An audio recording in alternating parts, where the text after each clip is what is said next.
Before the dawn of the Great War, there existed an organization that housed a cabal of some of the greatest minds and most powerful individuals from across the United States of America, recognized by its members as the greatest assembly of minds ever present on American soil. This incomparable group was known as the Enclave, involved in some of the deepest conspiracies present at the time, mainly the study and repurposing of alien technology for their own use. With this basis, they grew and amassed immense technology and power leading up to the Great War, even retaining it and attempting to continue their profound plans following the dropping of the bombs in 2077. To find out more and dig deeper, we must ask the question, who are the Enclave?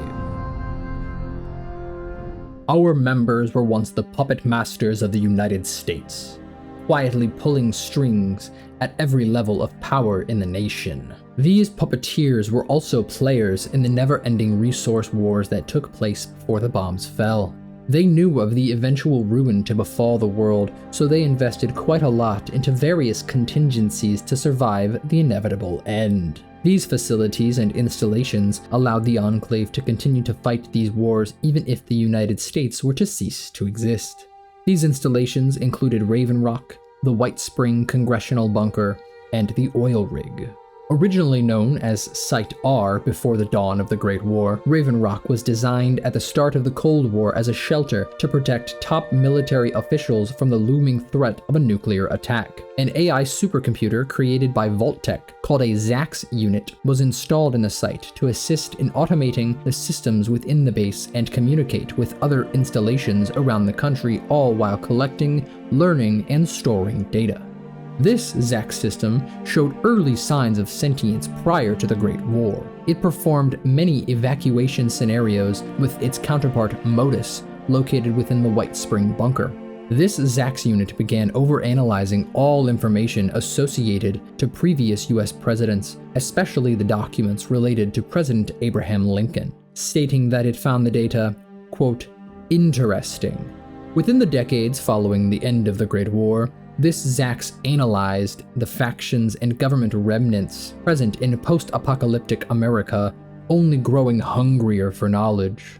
Thus, it pored over its vast data of previous great leaders to create itself a personality that was an amalgamation of some of the greatest presidents America had ever seen, from George Washington all the way to Dick Richardson, renaming itself to John Henry Eden. It then reached out to the Enclave and became an advisor to the acting president shortly before assuming the position itself after Control Station Enclave was destroyed. His first action as acting president was to immediately relocate all surviving Enclave forces under a senior scientist named Autumn to his location within the Capital Wasteland. With the resources stored in his home of Raven Rock, he and his soldiers were able to quickly establish a foothold and spread their message through the wasteland through the use of iBots, created with the sole purpose of sharing with others that President John Henry Eden wished more than anything for the return of pre-war America in the form of the Enclave.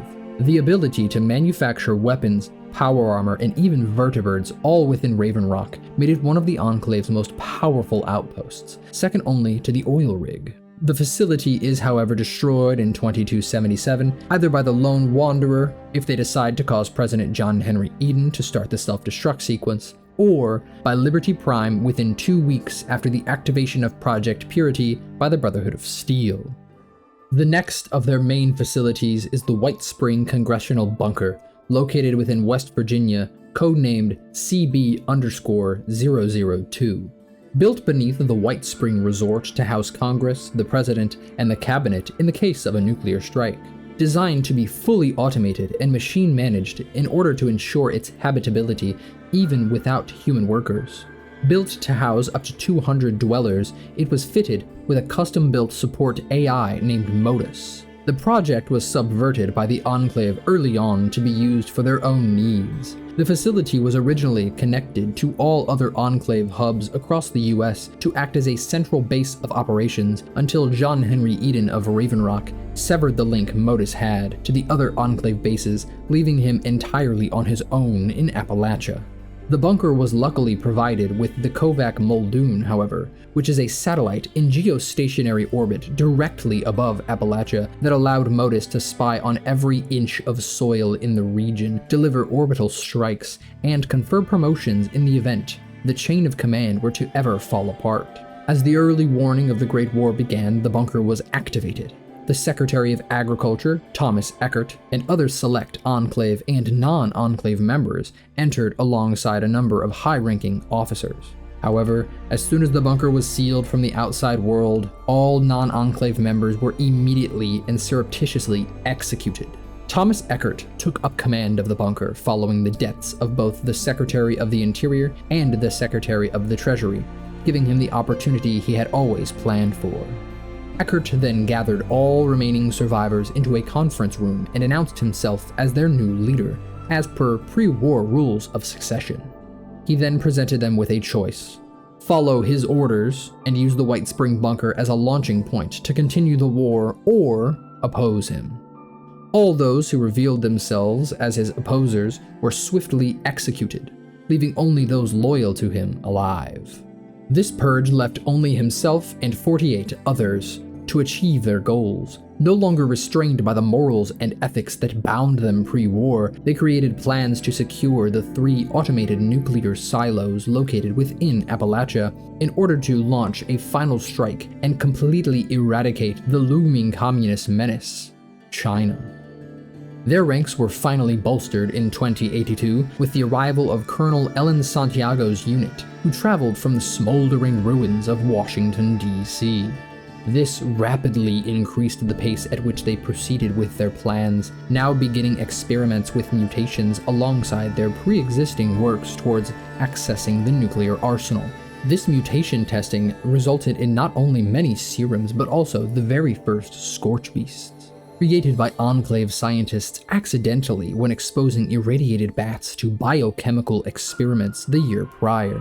Eckert ordered the scientists to conduct further studies of these creatures in secret, not informing any of his officer corps of the new mutant monstrosities they had created. Eckert then had his personnel hack into the Appalachia automated election systems to run for President of the United States, winning without any opposition due to the only votes being those from his own subordinates.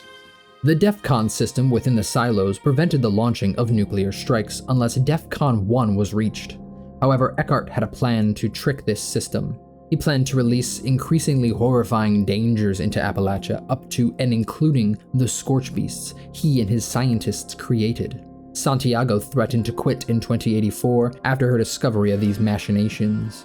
After being promoted to general through the promotion system at Camp McClintock, she had the keys to the nuclear arsenal in her possession. Eckert was not able to move forward with his plans without her.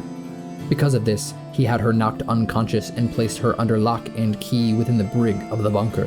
Now, without any opposition, Thomas Eckert was able to release his Scorch Beasts into the region, plunging the DEFCON system directly to threat level 1.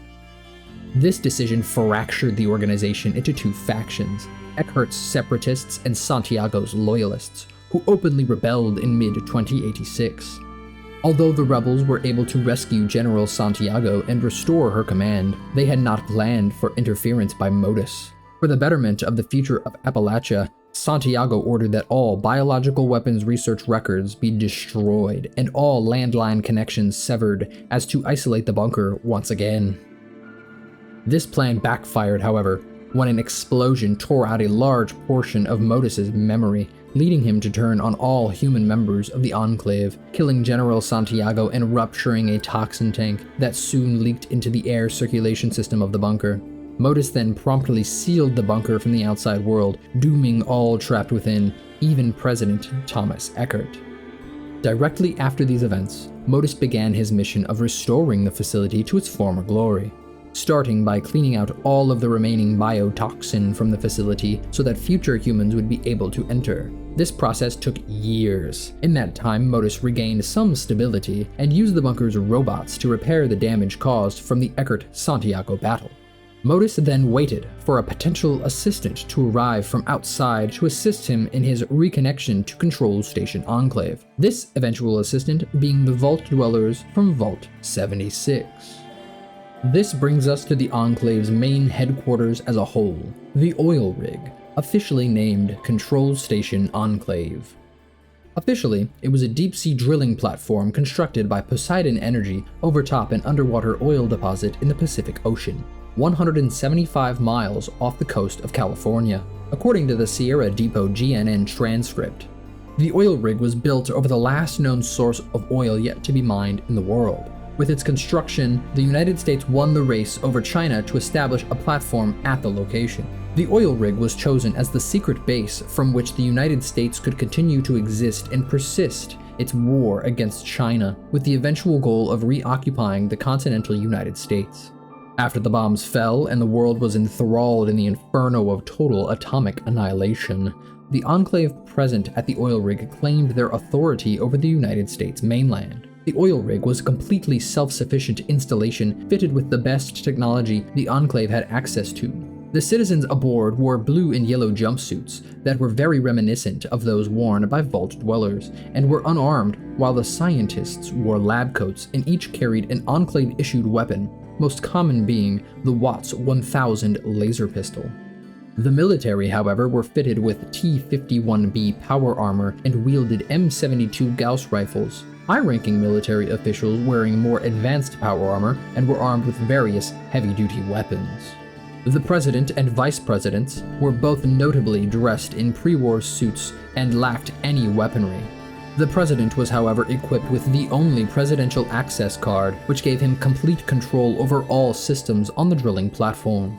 As a military installation, the oil rig was heavily fortified with numerous external guns and an entire fleet of vertibirds.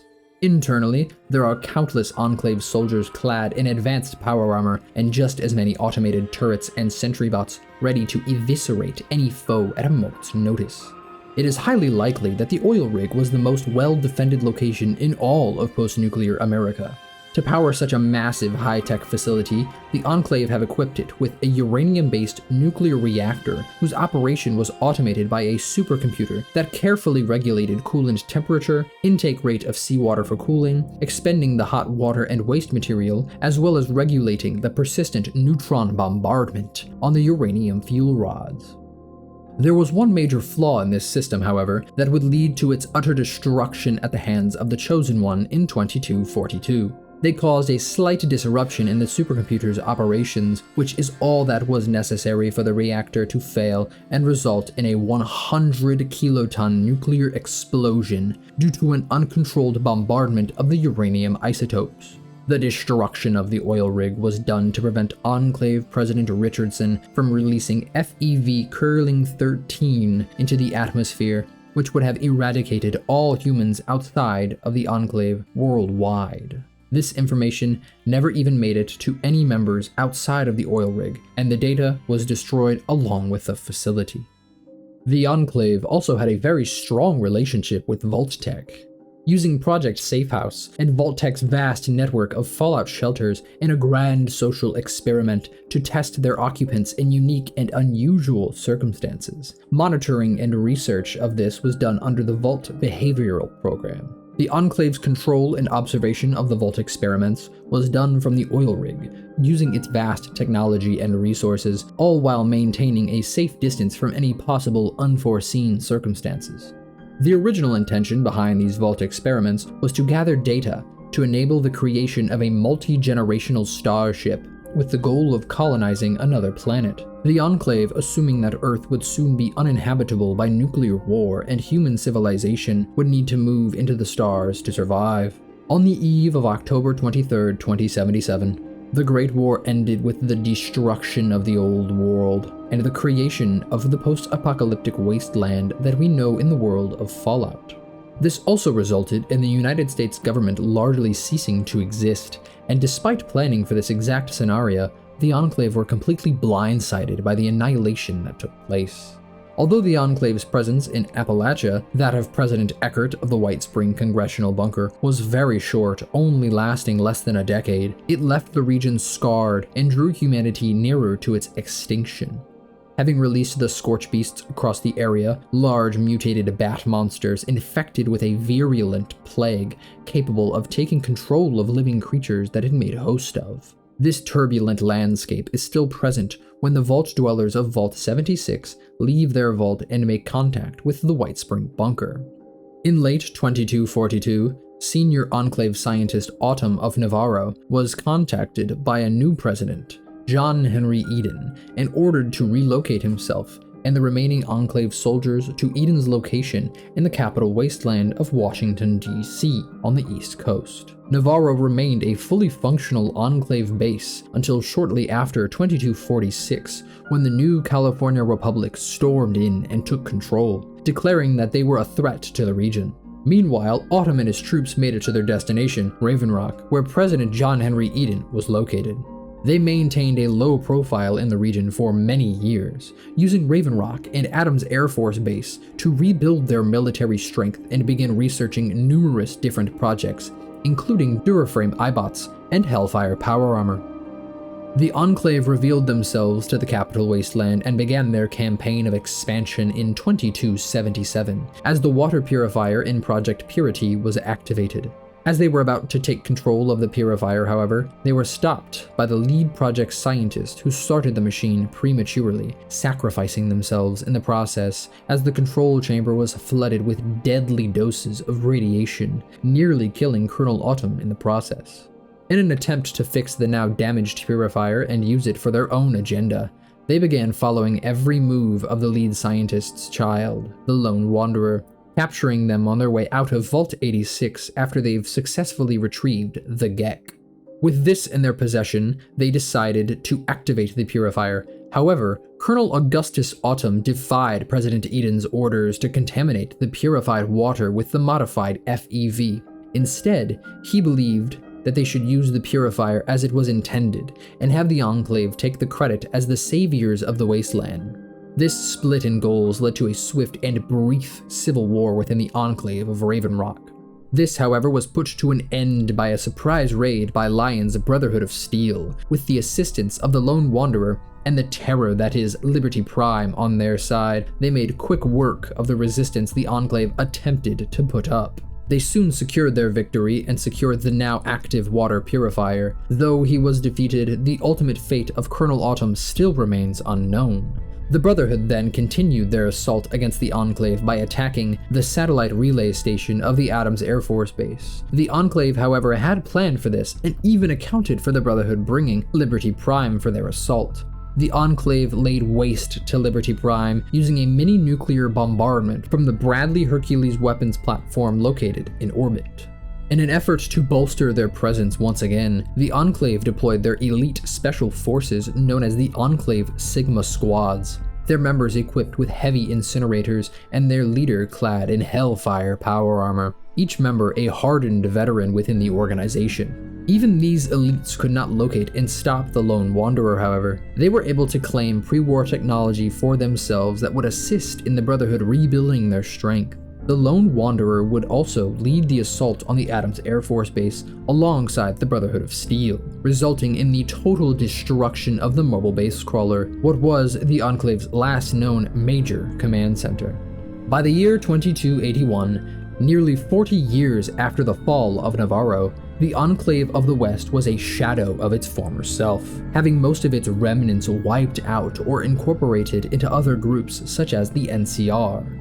One squad of remnants is known to have wound up in the Mojave Wasteland and set up an outpost where they stored weapons and armor in case they were ever in need of them for a future cause.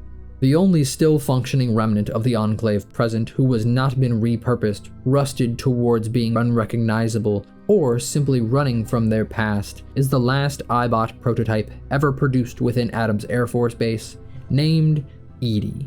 It was commanded by its creator to make its way to Navarro. However, its creator must have not known that by that time, Navarro had already been taken by the NCR. In the words of Enclave President Dick Richardson, "The only way for true humans and democracy to be safe is to cleanse the mutants from the globe. We humans will take back that which is rightfully ours." This is the central idea present in the ideology of the Enclave. Mutants in this context are any who have experienced radiation in any form across the wasteland, not only supermutants and other abominations, but also citizens of the wasteland who have been exposed to the everyday elements. The Enclave claims to want to continue the United States government just as it was pre-war. However, they completely ignore the duties and laws of the state, and rather they become enthralled in its power, such as the actions taken across the country within Enclave facilities after the bombs fell to execute all non-Enclave persons, an example being the Whitespring bunker and the executions ordered by Eckert there. The Enclave's plans to eradicate communism through genocide quickly evolved into a plan to simply eradicate any and all who were non-members of the Enclave, using the pseudo-scientific justification that all humans outside of the Enclave had had their DNA subtly altered by the wasteland. They must all be eradicated to maintain the true human race. This stance was adopted by the Enclave in the year 2140, with the Enclave declaring themselves the final bastion for humanity as well as its only salvation. This ideology had led to the Enclave rejecting any cohabitation with non-Enclave humans, deeming them inhuman mutants. The conscious extermination of the human race was not questioned ethically by any involved, least of all President Richardson. Under his presidency, the Enclave led a true restoration through genocide. One member of the Enclave, named Charles Curling, believed it to simply be social Darwinism at work, with one species asserting its dominance over a lesser group. He had created, through vile human experimentation, a variant of FEV that he named after himself, calling it FEV Curling 13, which he and the Enclave planned to release en masse into the natural jet streams of the Earth to cause the death of all non-Enclave members planet-wide. Luckily, the Chosen One was able to put an end to this before it began through their destruction of the oil rig in all projects within its walls. The Enclave had not only a vast scientific network and knowledge, but also an equally powerful military, using a structure much like that of the pre-war US military, with the president being the commander-in-chief, while the commands of the military were handled by Enclave High Command. Within the Enclave's Department of the Army, there exists two sub-departments: Research and Development and Peacekeeping and Recovery. They also had recreated the pre-war Secret Service, tasked mainly with protecting government officials. However, they were rarely sent mainland on missions of utmost importance. The United States Chemical Corps was also recreated and played a crucial role in the Enclave's machinations through development of FEV2 and other various mutations and forms of FEV. The Enclave did create some formations that their pre-war predecessors didn't make use of, most notably their elite Sigma squads, the Enclave Control Company, and the Fauna Details. The most important of these being Fauna Detail Charlie, which studied and experimented on Deathclaws, resulting in the Deathclaw Control Helmet, which allowed the Enclave to turn the ravenous beasts into loyal soldiers to use against their foes. Due mainly to their lack of manpower following the destruction of the oil rig, the Enclave reluctantly began broadcasting propaganda across the wasteland in an attempt to recruit from the population of the wasteland, even though previously they had only recruited from within their own ranks. Unlike its pre-war counterpart, the Enclave army was a combination of all other forms of the pre-war military under one name. At their pinnacle, they were widely considered the most powerful fighting force in the wastes, feared by many. Most of the Enclave army's soldiers wore advanced power armor and wielded powerful energy weapons. Having their own fleet of vertibirds, making up a post-war air force, and a fleet of pre-war battleships, making up a pseudo-navy capable of waging war on open waters. The army is able to dispatch of nearly any threats to the Enclave in the wasteland through their use of intuitive tactics in small squads, able to complete their missions efficiently and effectively. The Research and Development branch was responsible for all of the technological and scientific advancements made by the Enclave, which bolstered their power and influence. The Peacekeeping and Recovery Department is responsible for civil protection and rule over the civilian side of the Enclave, maintaining their guise of protecting the Wasteland civilians, while in reality they were using this ploy to maintain their bases across the Wasteland, using them to remove anybody that the Enclave deems to be non-compliant. The Enclave's Secret Service was unrelated to their pre-war counterpart, being the president's direct security detail, ensuring they never face any threats to their life. There was one Secret Service member who was far and above all others. Their name?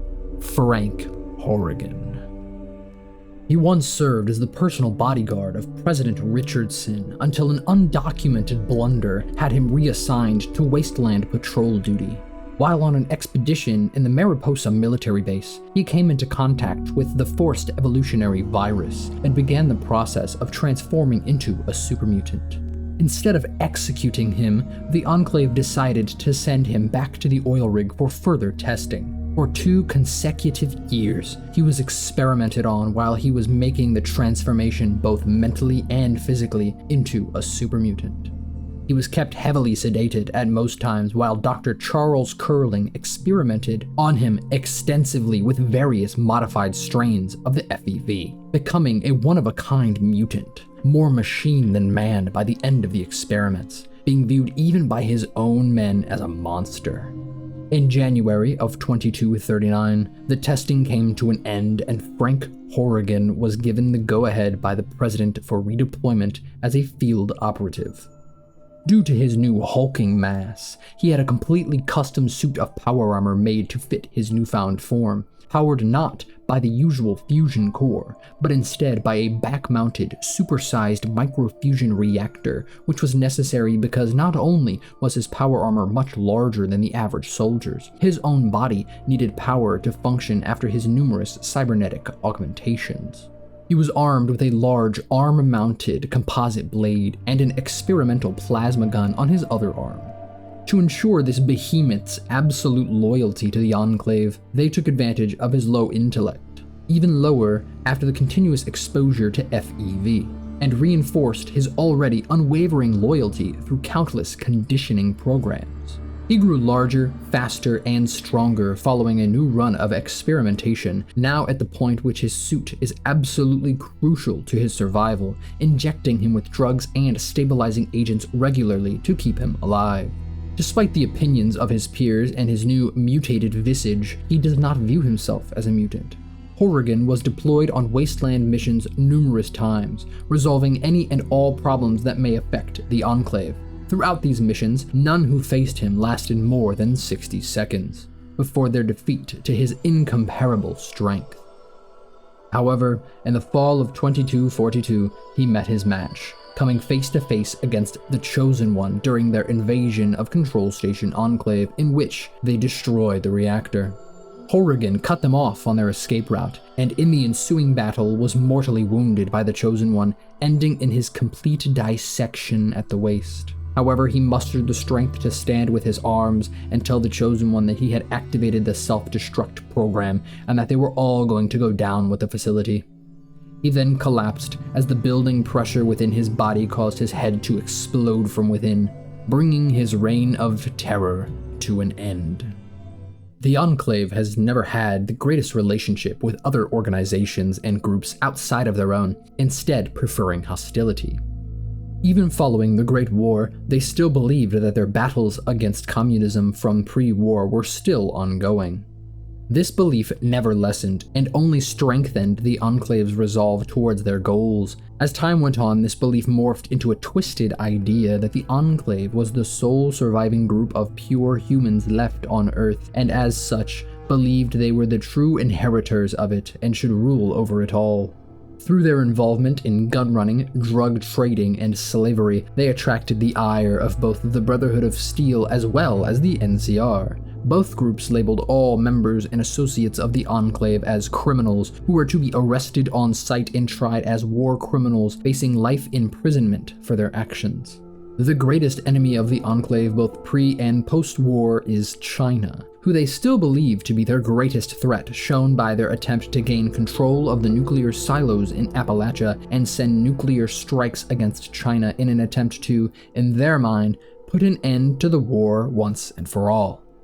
Thanks to the Enclave's connections with the pre-war US government, as well as many of the largest corporations such as Poseidon Energy, who are responsible for the building of the oil rig, which later became the central stronghold of the Enclave following the Great War, they had access to numerous schematics and blueprints for powerful technologies.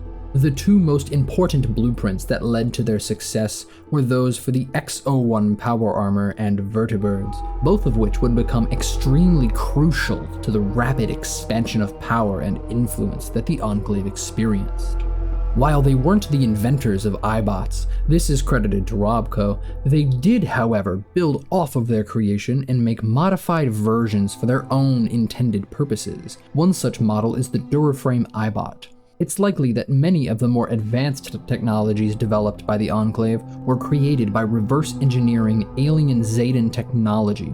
One such innovation could be the force fields used to hold prisoners and secure their facilities, which can also be found on Zayden spaceships used to hold prisoners. The Enclave also has access to orbital bombardment satellites capable of launching large payloads down to Earth from a high orbit. They were the only group in the wasteland to make use of Poseidonet, a high-speed network that can transfer data and allowed the Enclave quick access to their stored data as well as having much faster forms of communication between bases. They also possessed all of the required equipment to conduct experiments in the fields of viruses, mutations, and genetic engineering. There were many sentient AI supercomputers present in the ownership of the Enclave as well, being stationed in Appalachia as well as the Capital Wasteland. One of the few completely new technologies that the Enclave invented without relying on pre-war designs was the Deathclaw mind control helmet, which was created to control Deathclaws, making them into soldiers to bolster their forces. This came about because they originally intended to increase the intelligence of Deathclaws to the level of their soldiers, and they were eventually successful. However, the Deathclaws were sent to Vault 13 and decided to make it their own.